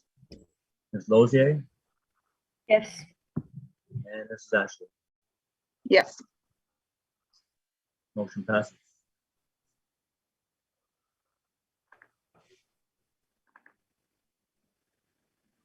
Mr. Farewell, we have VRMS CHS Assistant Theater Coach, is that correct? And as I mentioned, this was something that was added to the to one of the schedules in the contract. As you know, our theater director, Mr. Clapp, is no spring chicken, and he's looking at not only getting help because of how demanding the productions are, but he's also looking at, trying to groom for the future as well, so that the drama program does not go when he decides to step away. Although I don't feel like he'll ever step away, but that is part of the plan. So they are recommending, and this is the hiring committee, Mr. Coletta, Mr. Doucette, and Mr. Clapp are recommending Justin Taggett for the assistant theater coach. Mr. Taggett has several years of experience working with students as a substitute teacher. He is substitute teaching almost every day here at CHS. And has experience as well with Fort Kent Channel 4 and their crew as an audio-visual individual. So they are recommending Justin Taggett for this position.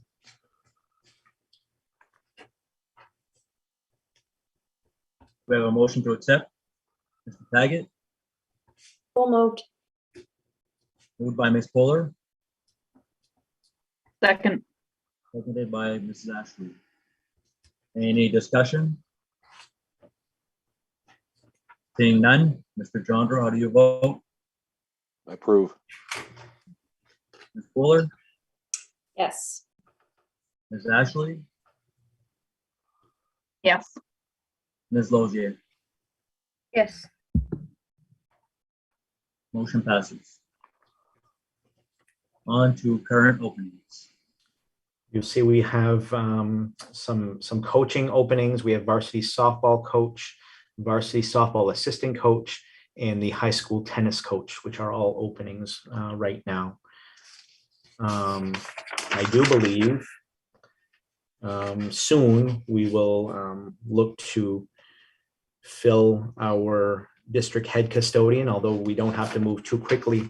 Mr. Martin is with us until November. I did ask that he is part of that process of helping us find his replacement. So we'll open that position most likely in-house when the time comes, and then we'll move forward from there.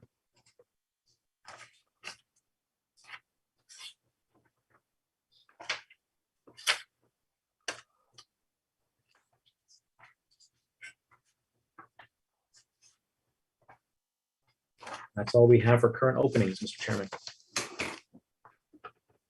Okay, moving on to the 2022-2023 school calendar approval.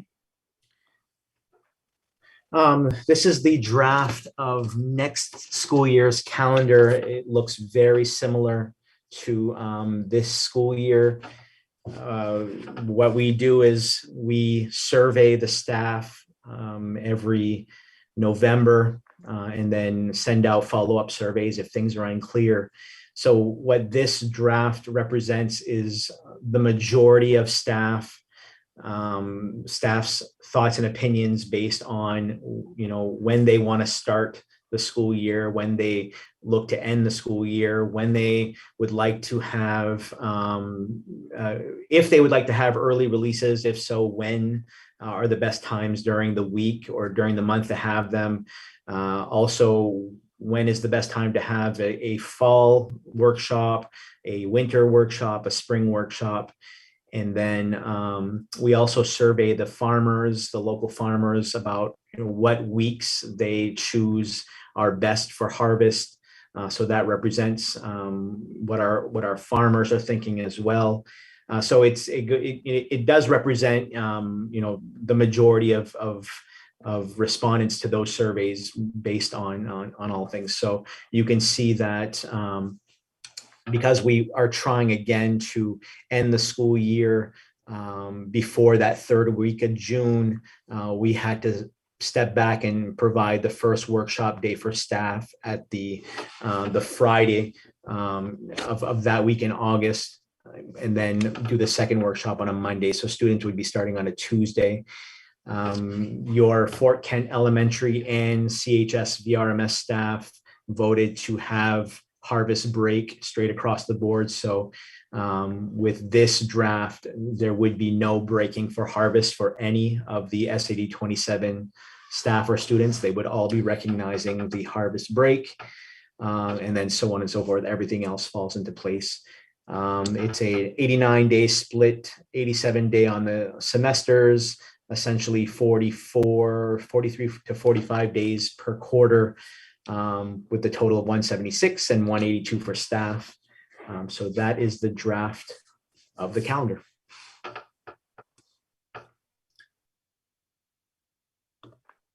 Any questions?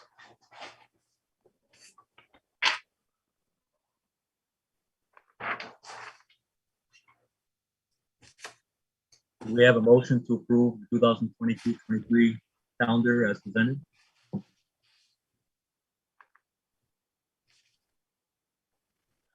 So moved. Second. Moved by Toby. Who had the second? Sarah did. Sarah? Very good. Maybe Any further? it was Isabel. I'm sorry, I heard Sarah. Isabel seconded that motion to the calendar. Any discussion? Any questions for Ben? Seeing none. Let's start with Mrs. Ashley. Do you approve? Yes. Mr. Jandro? Yes.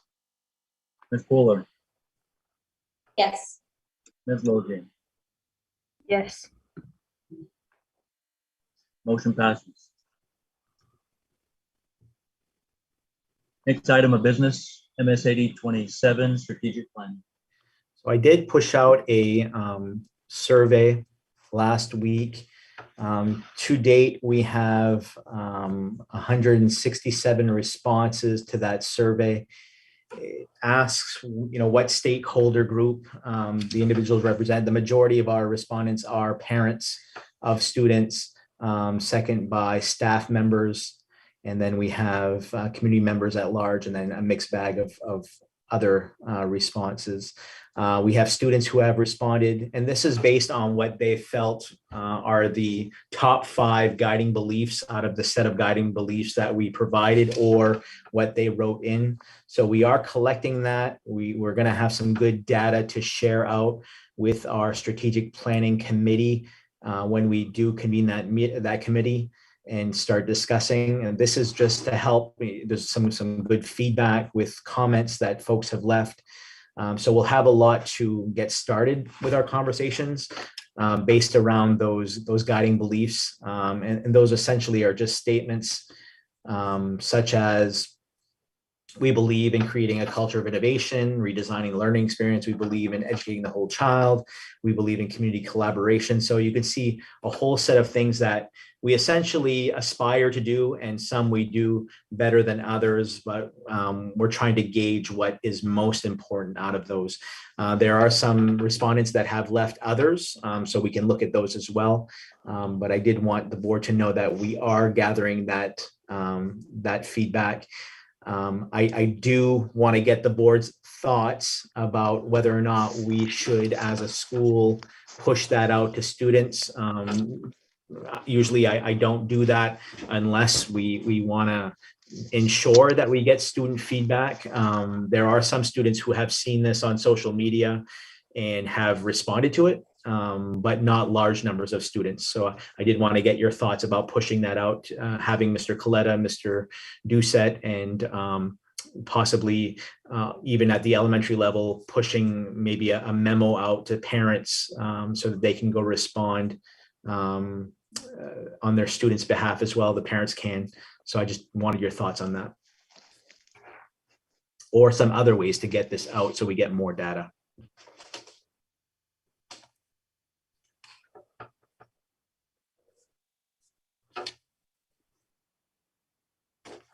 I mean, I'm fine if it goes out to students. I really don't. I don't think it would be a bad thing.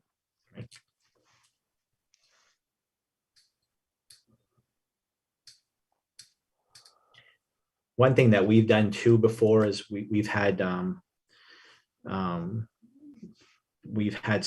group discussions with students. So we bring in 10 random students and just have a discussion with them and let them weigh in that way as well. So that's also another option that we have. Another thing that we would need to discuss is the makeup of the strategic planning committee. And so that I can start reaching out to those folks and inviting them to an initial meeting. And so there's that. And then whether or not we should be having those strategic planning committees live in person, Zoom, or a combination of both in order to be flexible. But I think what we should start with is who's going to be on this strategic planning committee.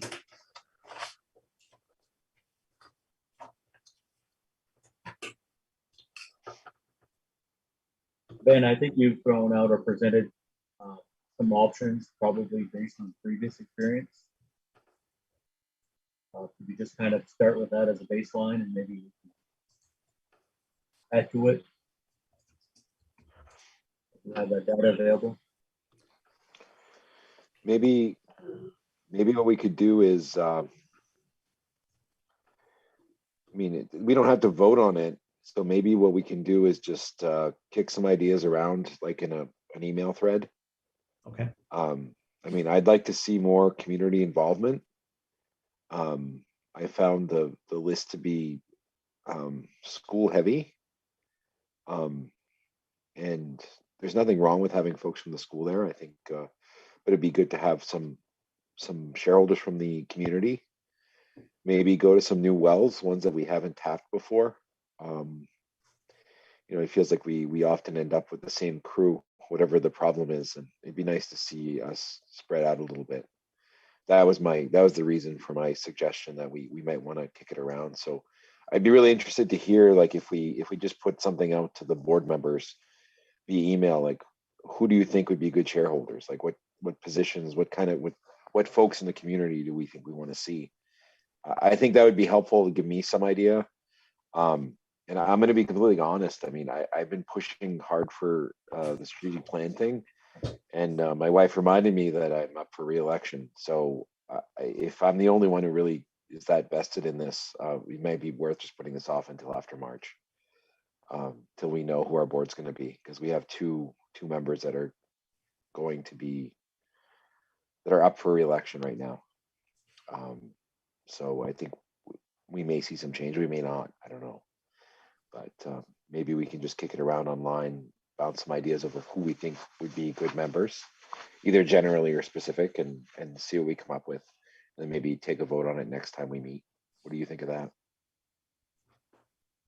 That works for Ben, me. I mean, I think in the past we've had, you know, our normal community stakeholders, such as some of the large business owners, and small business owners, someone from the university, the hospital. I think we can have a good mix of parents, businesses, university, maybe government, college, mixed in with staff and a few administrators. I think as long as we take a well-balanced approach, we can come back and present something to the board at a up-and-coming meeting. Yep. Maybe not necessarily next month, but just keep that in the back of your head. Yeah. So that's kind of what I would be looking at. I don't know how everybody else feels. So maybe we take Toby's suggestion and I can send out an email thread and we can bounce around some ideas. Then I can put a draft together and then we can take it from there. Toby, are you suggesting we hold off on board appointments to this committee until we know who's going to be on the board after the elections? No, I was kind of just suggesting we kick the whole discussion down until after the elections, because I think it's going to feels like we have enough on our plate right now. If it's not on fire, I mean, we've got the changes going on Valley Unified. If these are my last 3 meetings, it doesn't feel like it would be a good use of my time personally. We got other things we got to take care of. And it'll be there in March. So that's all I'm thinking is, with COVID and with the Valley Unified changes, it feels like there's enough on fire right now. And I know I was the one pushing this, but I'm just taking a step back, and I mean, everything's crazy. I did not expect Valley Unified to take the turn it did last month. And I feel like that really should bear our attention currently. I think we need to figure out what that relationship is, because it's going to help inform us of what we do as a SAD. That's where I am. I agree. I think the Valley Unified decisions are going to help mold what our own strategic plan are going to become. So maybe this will be a good use of our time to make sure we have a good comprehensive committee. So we'll spend time just trying to bounce ideas about who would best serve on that committee, because it might take months to get responses from potential committee members on whether or not they can commit.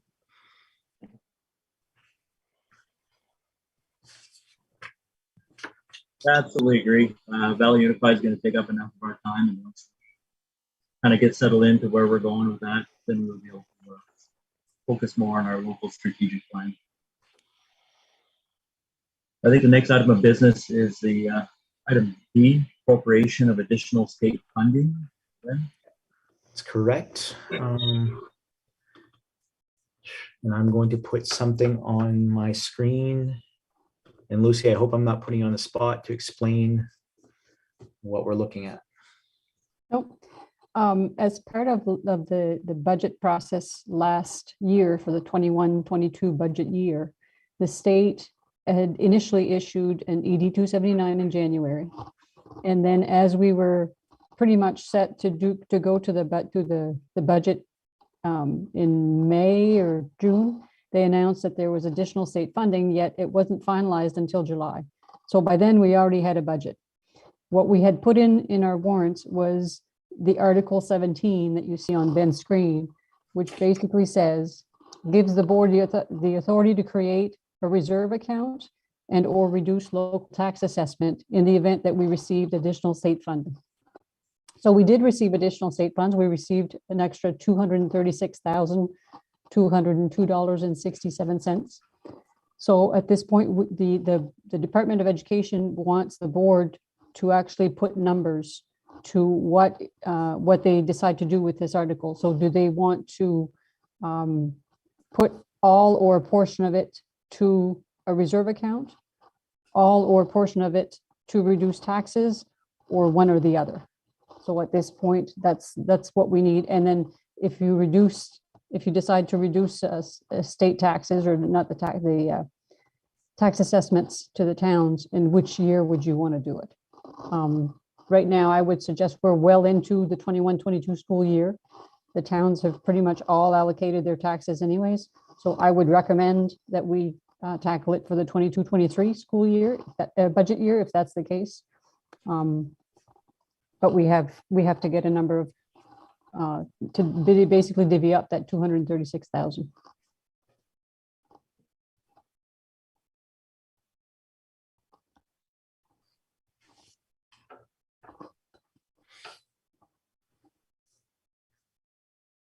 In terms of a reserve account, when you create a reserve account, you can create a reserve account that's general or a specific one. So examples of a reserve account could be to address facilities projects, or to be set aside to reduce local taxes in future years, that kind of thing. You could set one up to go towards technology, go towards for whatever you can think of in terms of reserve. It basically allows you to set those monies aside and make them available when you need them. When you do decide to use them, the board then say in November, you've decided you need to use those funds, the board then gets a vote to take money out of those reserve accounts. It's not something that I decide on a whim and be able to take them out. The board actually has to give authority at that time to take them out and spend them. Lucy, what is the total amount again? $236,202.67.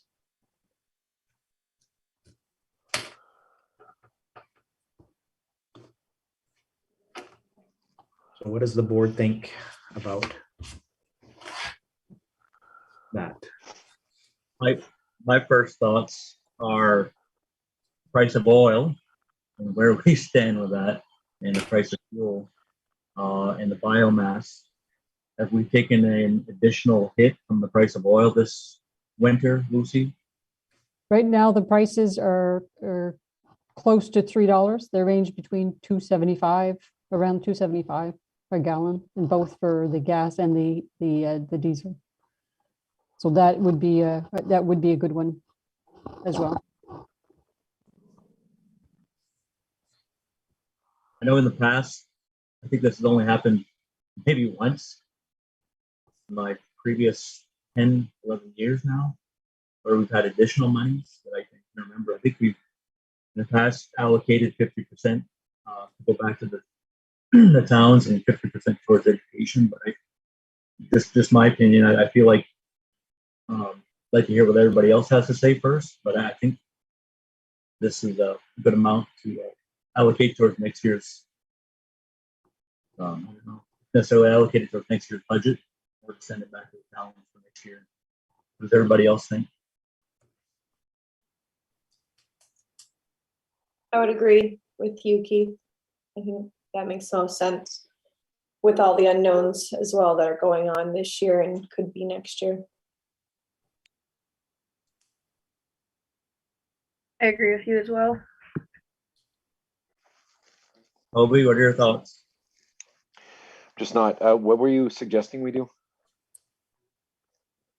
Well, I mean, we're well into this school year, and I think allocating the extra funds towards next year's budget, or offsetting or local assessments, however you want to word that, I think that would be appropriate. Just rolling that it all little- into next year and we decide what we're gonna do with it next year. Well, basically using it to offset the local contribution. Oh, 100% of it. That was my thought. Since we're already halfway through this school year.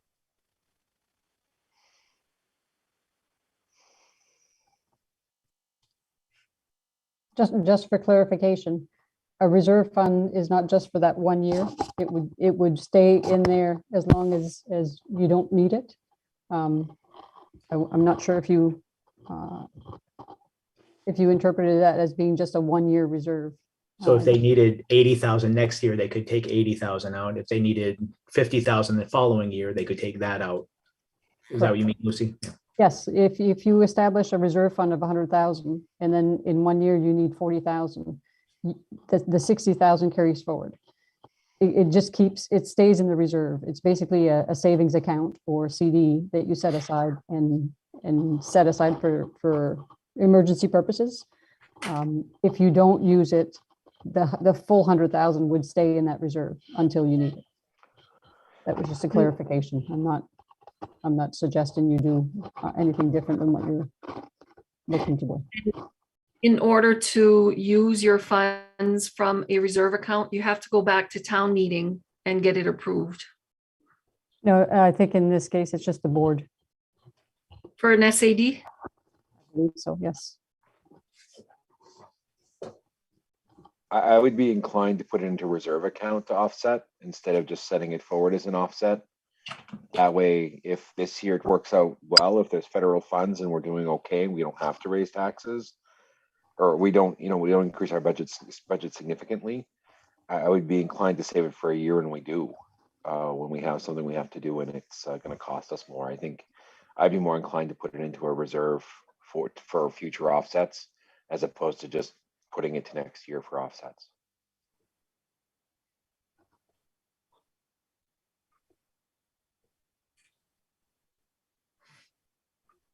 Again, this article gives you the opportunity to do one or both. You can choose a combination.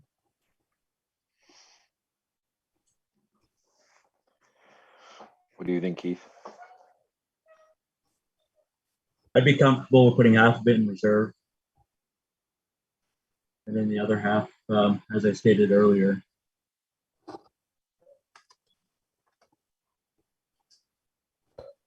offsetting taxes, I think, is important.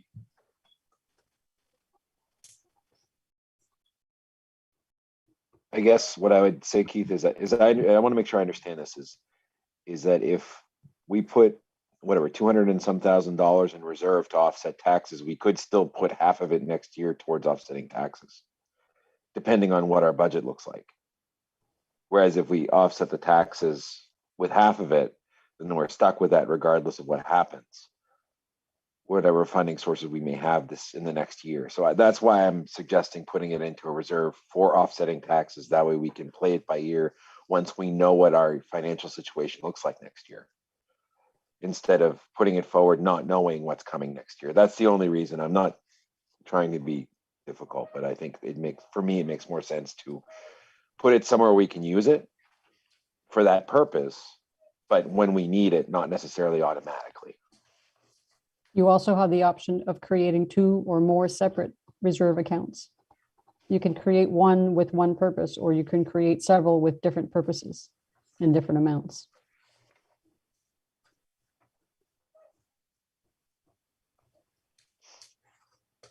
I think creating the reserve account is a good idea. It gives us the flexibility coming into our budget season. If I understand that correctly, Lucy. Yes. It doesn't lock us into anything. Nope. At the moment. The only thing that locks you in is if you create a reserve account for a specific purpose.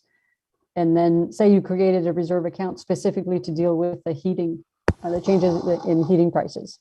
And then you determined at budget time that, oh, gee, we really need this to reduce taxes. You would not be able to withdraw it from the reserve for heating purposes and use it to reduce taxes.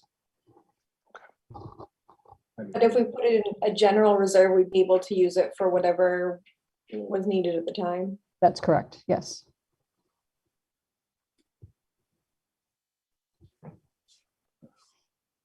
Keith, how would you feel about half into a general reserve and half into a reserve for reducing taxes?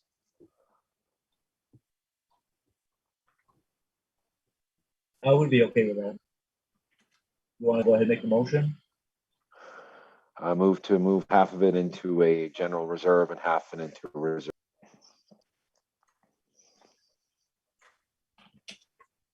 I'll second. Toby made the motion. Abby seconded it. Do we have any further discussion? Sarah, you're on here somewhere. Haven't heard from you yet.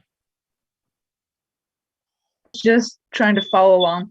I know we had created a line item in the budget maybe, or we had kind of set a goal for doing some facilities stuff over the next few years. And so, Yes, and what that is, Sarah, is we currently, in this is the first year that we've done that. We've set aside $100,000, just a general amount that we can tackle projects throughout the year versus in prior years, we were assigning specific dollar amounts to specific projects. And we found that very difficult for the timelines that we can tackle some of these projects that we were unable to accomplish them when we wanted to, or if there was a price change, that it didn't give us the flexibility of doing something different. So by putting in a fixed dollar amount and just as general for facilities projects, it allows us to tackle these as we need them throughout the year and move on to something different if we find that the project that we had planned is either way too costly or just cannot be accommodated in the time frame that we need it. So I do plan on including $100,000 again in this year's budget.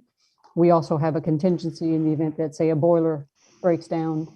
There's always a contingency amount for those emergency items that we just cannot put off. and then worst case scenario, this reserve account could always fund something if we needed it to, Correct. which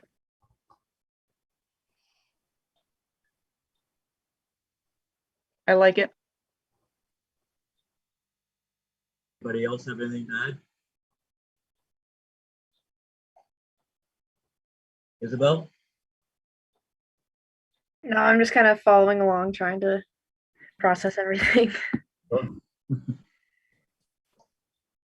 Very good. I don't think we have any further discussion. Yeah, just as a note, once we establish a reserve account, every year we can choose to add some. Once we get to the end of towards the end of the school year with the carry forward amounts, you can always choose to add some to the reserve accounts once they've created. So that's always a good thing. Very good. Ms. Lozay, how do you vote?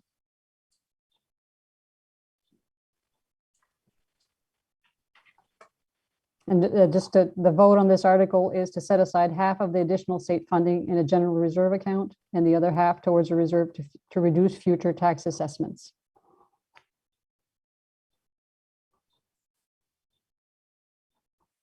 I believe Toby made the motion. Is that correct? Did we have a motion? Yes, yeah. Okay, very Toby good. and Abby, yeah. Okay, Ms. Lozay, do we have your approval? Yes. Ms. Fuller? Yep. Mrs. Ashley? Yes. Mr. Toby Jondro? Yes. All in favor, motion approved. Thank you.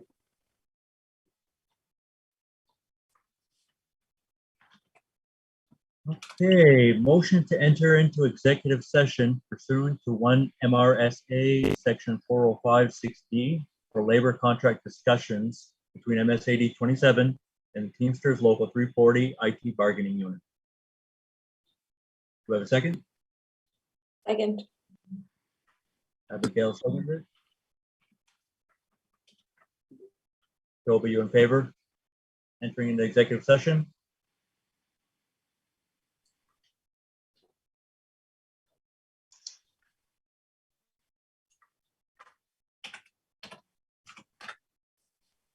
Sorry, yes. Ms. Fuller? Yes. Ms. Lozay? Yes. Ms. Ashley?